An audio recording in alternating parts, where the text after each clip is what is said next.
दाखालि प्रमिला रानी थांनायखौ इउपिपिएल सरकार प्रमद सरकारा दाखालि मा होनदों भट बेंक लाबा लाबनि थाखाय बिथांमोना फैदों। ओइ प्रमद लाब गैया बिदि बुंनानै मिथिबायना लाब गैया। नोंथांमोना आंनि भिडिअखौ नायनो मोजां मोनाबा दानाय ओंखारखा आं खुला खुलि स्पष्ट बुंखायो। आबसुनि मानसिफ्राबो दिपेन बर' नोंथाङाबो बेकबन होनबाय थानो लाजिनांगौ गावखौनो बिराद राजाफोर बायदि नोंथांमोना बर' हारिनि थाखाय सिन्था खालामग्रा बर' हारिनि थाखाय नोंथांमोना सानग्रा रिफिकां जि रिफिकां डियार नाब्ला जों लोगोसे जर्ज बर' आरो बेजों लोगोसे गथ'फोर बिथांमोना सोरनि थाखाय सेक्रिफाइस खालामदों सोरनि थाखाय बिथांमोना लाइफ साजा जादों। दिपेन बर' नोंनाव फार्स्टआवनो कुइसन नोंथाङा बर' रायजो राजानि थाखाय बिराद लेक्सार होयो। आबसुनि प्रेसिडेन्ट आरो भाइस प्रेसिडेन्ट नोंथांमोना गाज्रि मोननानै दुखु मोननानै लाब गैया। आं नोंथांमोनाव कुइसन खालामदों दिनैहाय जि रिफिकां डियार नाब्ला जर्ज बर' आरो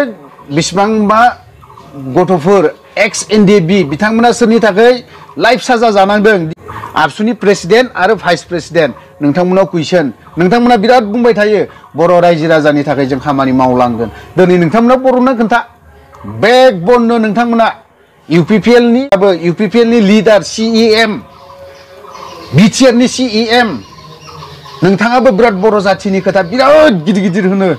नोंथांमोना मानो बर'ना खोन्थानो हायाखै लाजिया प्रमद बर'आ लाजियाखै दिनै नोंथाङा दिनैहाय बिथांमोनखौ जियालाव सोना दोनथाबबाय थानो नों लाजियाखै जि रिफिकांनि बिफा दिनै रुंसारि जालांबाय दाखालि नों लाजियाखै मैया दाखालिफोर बर'नानै लाबोनानै सुटियाव साननैनि थाखाय सुटिनि थाखाय नों लाबोनो हानायनि केपासिटिखौ नों खालामनो हाया। मानि सिएम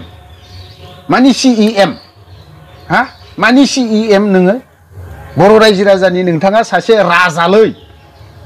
मिथिबायना प्रमद बर' नों बर' रायजो राजानि थाखाय गासैनिबो थाखाय नों सासे राजा खिन्थु दिनैहाय राजाजों राजा आसामनि मुख्यमन्त्रि ना मा मन्त्रि बिसोरजों रायलायनानै नोंथाङा बर'नो हायामोन साननैनि थाखाय सुटियाव लाबोनो हायामोन नोंहा बेखौ खालामनो हानायनि बेबस्था गैया खारन नोंथाङा रोङा बेफोरबायदि खामानिखौ नों रोङिखायनोथ' नोङो दिनैसिमबो बे खामानिखौ मावनो हायाखै आरो नों हायाबा हाया बुंनानै हो जे बेखौ मा बेबस्थाजों खालामनो हायो नोंसोरो खालामनानै हो। नोंहा पिए गैया नोंहा नोंनि मानसि गैया प्रमद बर'आ जाम्बाना एथ'राब जाम्बा प्रमद बर'आ दिनैहाय बेखौबो खामानिखौ मावनो हायासै नोंथाङानोथ' रोखा बुंदोंमोन नोंथांनि न'आव आङो गासैखौबो नोंनि न' लुनाय पुनर संस्थापन होफिनगोन नोंखौ होननानै बुंदों। नों असमिया बुंबासो गोरोंसिन बर'खौ नों बुजिया पुनर संस्थापन होगोन होननानै नोङो बुंदोंमोन बहाथो मा जाखो बिफायाथ' रुंसारि जालांबाय फैनो हायासै प्रमिला रानी बिपिएफनि दिनै थांबाय नोंसोरनि पार्टियालाय महायथो मा खालामखो बिपिएफआ दिनै गासिबो थांजोबनो हायाखै सोरबा सासेथ' थांदोंना प्रमिला रानीयाथ' थांदोंना दिनै बिथांनि दुखु सुखु दिनैहाय थांदों नुजाहैदों नोंथांमोननि फै मानो फैयाखै मानो फैनो हाया मा खामानियाव बेस्थ' मा मावदों बबेबा नोंथांमोना बबेबा स्किमनि टेन्डार बुनायाव बेस्थ' जादों नामा ना पार्सेन्ट जानायाव बेस्थ' जादों नामा नोंसोरलाय गाज्रि मोननानै लाब गैया आंनि बुंनायखौ गाज्रि मोननानै बा दुखु मोननानै लाब गैया आं बेखिनि खोथाखौ बुंगोन नोंथांमोना सिम्पोल रावाव बुङो बाय माखासे खोथायाखौ बुङो बाय आबसुनि अफिसाव थाग्रा कयेकजनफोरा ओरैबायदि फाग्ला दङ ओरैबायदि मेन्टेलिटि माने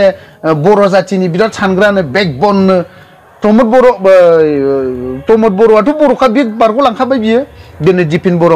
प्रेसिडेन्ट भाइस प्रेसिडेन्ट नोंथांमोना मा क्लास होयो दिनैनि दिनावहाय आबसु अफिसाव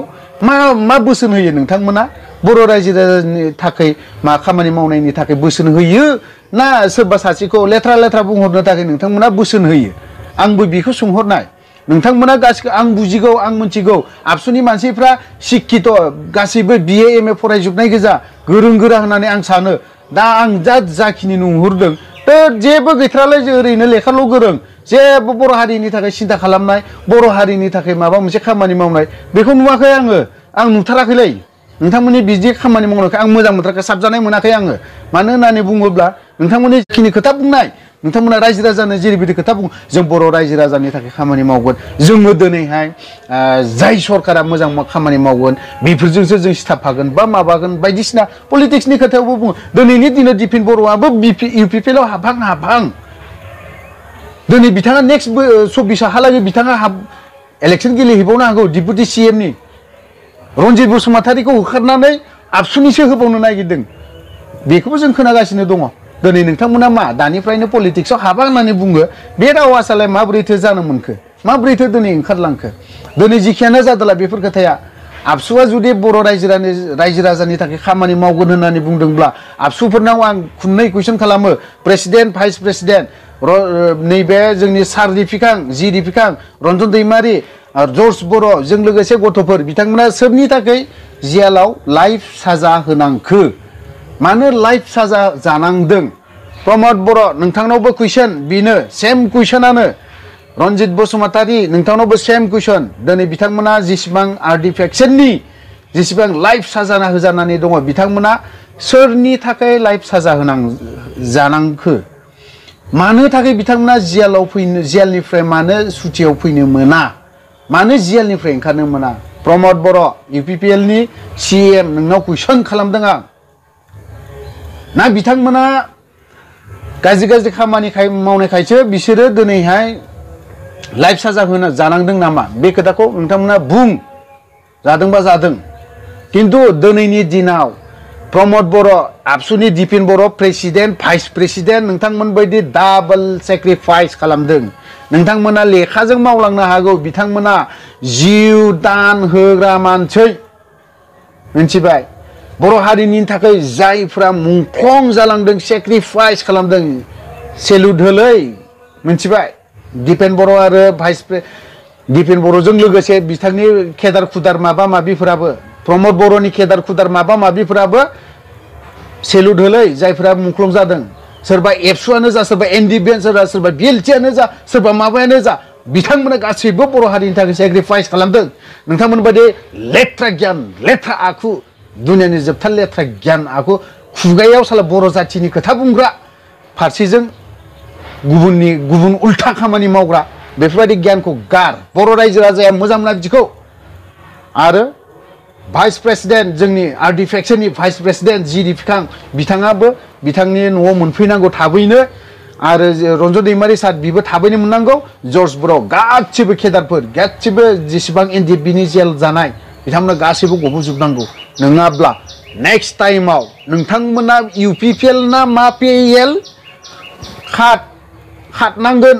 मिथिबाय 2024आव प्रमद बर'खौ आं सिदा बुङो खर'आ आथिङा खर' जानानै था सिदानो आं बुंखायो बावहाय एक्स NDFBनि राज जागोन एक्स NDFBआनो गेलेगोन बावहाय सोरबा प्रमद बर'खौ जों सापर्ट खालामा एक्स NDFBआनो गासिबो MCLA जाजोबगोन गेलेजोबगोन जोङो बावहाय नोंथांमोनखौ जोङो इउपिपिएलखौ चान्स होआ जोङो एबारावहाय रोखा बुंखादों आं बेखौ सोरबा बिपिएफब्लाबो बांद्रायब्ला चान्स मोना बावहाय NDFB सिंगेल एक्स NDFB हिसाबै जोङो इलेक्सन सेस होजोबगोन जेसेबां माबा दङ बावहाय जोङो सोरखौबा लामा नायबाय थाया रन्जन दैमारि गग्रोथोन प्रमद बर' रन्जन दैमारि गग्रोथोन बिनि उनाव नोंथांनि लालमहन ना मा महन गस्ला जि जोम गासैबो गोमो गानना थायो ना मा थायो थाबाय था मिथिबाय बावहाय सोरनिबा राजा सोलिया सोरनिबा दादागिरिया सोलिया बावहाय नोंथांमोना जुदि आंनि भिडिअखौ नायनानै मोजां मोनाखैबा आनसाबस्क्राइब खालाम बास ओंखारलांदो सिदाखा आरो गाज्रि मोननानै लाब गैया आं जा बुंनांगौ सिदा बुंगोन आंनि दुखुआ बेनोल' दिनै सोरबा प्रमिला रानि थांनायाव नोंथांमोना बिदि उल्था फाल्था खोथा बुंलायबाय थानानै लाब गैया जोंनो नांगौ रिफिकां सारखौ नांगौ बिथांनि मुंख्लङाव प्रमिला रानिया थांदों आं मोजां मोनदों इउपिपिएलनि आबसुनि रावबो थाङाखै दिनैनि सिनाव खामानि गैया थार्ड क्लास दोनथ'बायलै